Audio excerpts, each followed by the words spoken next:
Hi, I'm Rev Myron. I'm a minister through Pathways of Light, and I've been a Course in Miracles student for 40 years. I'm going through the lessons this year, asking Jesus to clarify for me, and then I'm sharing from that clarity. So let's just go ahead and get started. We're on lesson 308. This instant is the only time there is. I have conceived of time in such a way that I defeat my aim. If I elect to reach past time to timelessness, I must change my perception of what time is for. Time's purpose cannot keep the past and the future one. The only interval in which I can be saved from time is now. For in this instant has forgiveness come to set me free. The birth of Christ is now, without a past or future. He has come to give his present blessing to the world, restoring it to timelessness and love. And love is ever present, here and now. Thanks for this instant, Father. It is now I am redeemed. This instant is a time you have appointed for your Son's release and for salvation of the world in him. Well, time is not actually real. However, in order to have our present experience, time is necessary. The experience of separation requires that we be apart from each other in both time and space. Consequently, since we opted for the experience of separation, we are now in time. The good news is that we are not stuck here, as there are two ways of using time.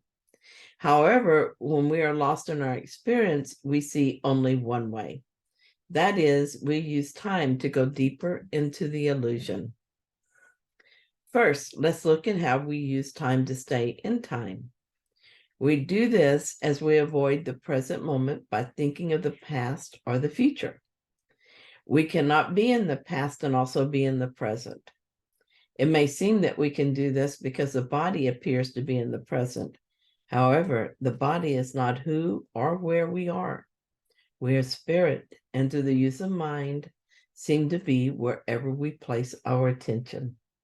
As long as our focus is on the past or the future, we are unaware of the present. As a result, the misuse of time keeps us bound to the illusion. This is because it is in the present that forgiveness sets us free from time. Now, let's talk about how we use time to escape time. As we continue to understand how we now use time, the solution becomes apparent. We can instead use time to escape from the illusion. Here's an example from my own life. I used to be mired down by guilt over past behavior, as many of us are. I could be perfectly happy, and suddenly I would remember something from the past that caused regret. My happiness evaporated immediately. Additionally, as I thought about my guilt, I reinforced a belief in guilt, and that made it harder to forgive it. When I finally began to understand that I'm innocent because I was created innocent, this changed. I was able at last to forgive the past and let it go. This is important to my happiness, but even more important to my awakening. I can now stay in the present moment more than before. I'm grateful for this shift because awakening happens only in the present moment. The birth of Christ is now, without a past or future. This didn't happen all at once. I used time to come to accept that I'm innocent and that I can return to my natural state. In addition, I use time to direct my mind to that outcome. This is the right use of time. The realization that time is not real and now is the only instant in which I exist has been so helpful to me. I had a weird reaction to an experience yesterday, and I was confused by it. I kept thinking it must be something from my past that caused it, and was trying to figure out what that was. But really, who cares? The only thing to do with the past is forgive it and move on. Yesterday, I forgave the past, forgave my judgment of the past, and let it go. Right now, at this moment, I exist, and I cannot say that about the past. So why should I give it my attention? If I place my attention on the past, I keep it alive in my memory, and I miss out on the present. Worse than that, without the present moment, clean and pure and perfect, I'm just dragging the past into the future and nothing changes. Just more of the past that was disturbing me when it happened. The reason the present moment is perfect is that it is the moment in which Christ is birthed anew, in the moment of the second coming. The present moment holds all that is needed. It is a present blessing because it is love always present.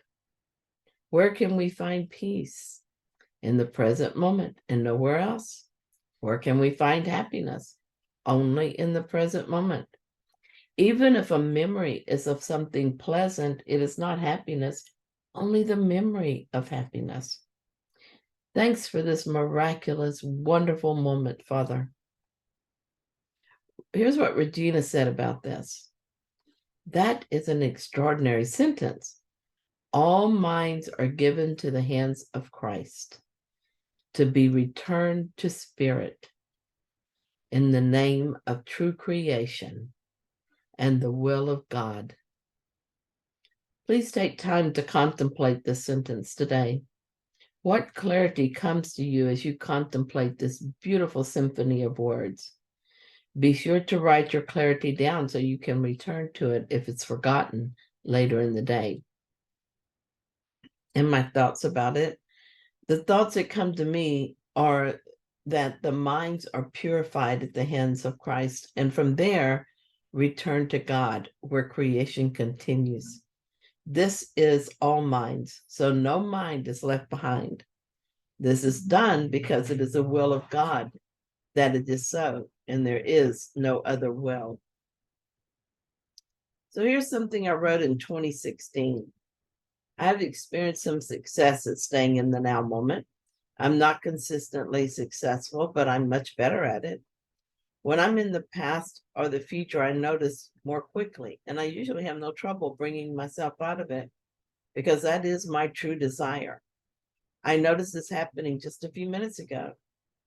I had cataract surgery yesterday, and this morning I was thinking about it, thinking that it went okay, but I hope I never have to do it again. It's just too weird to have someone cut on your eye while you're awake. I started to feel anxious, hoping it never happened again. Then I realized what was happening.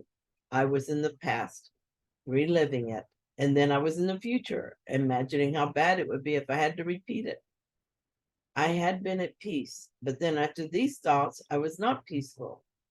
The good news is that I saw exactly how that happened.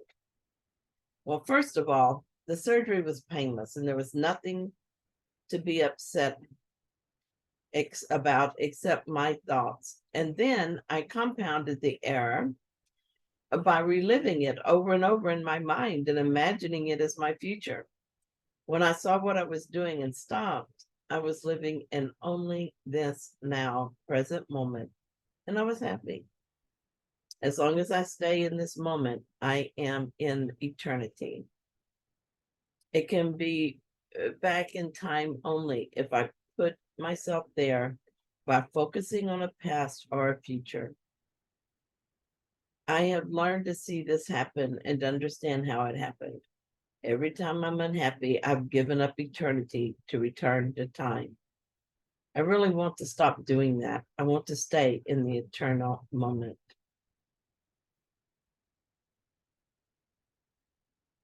There is no fear. I'm quoting here from chapter 15. There is no fear in the present when each moment stands clear and separated from the past, without its shadow reaching out into the future. Each instant is a clean, untarnished birth in which the Son of God emerges from the past into the present, and the present extends forever. It is so beautiful and so clean and free of guilt that nothing but happiness is there. Thank you so much for joining me in this lesson. If you found it helpful, then please like it. And if you haven't yet, subscribe. And I'll be back tomorrow with another lesson.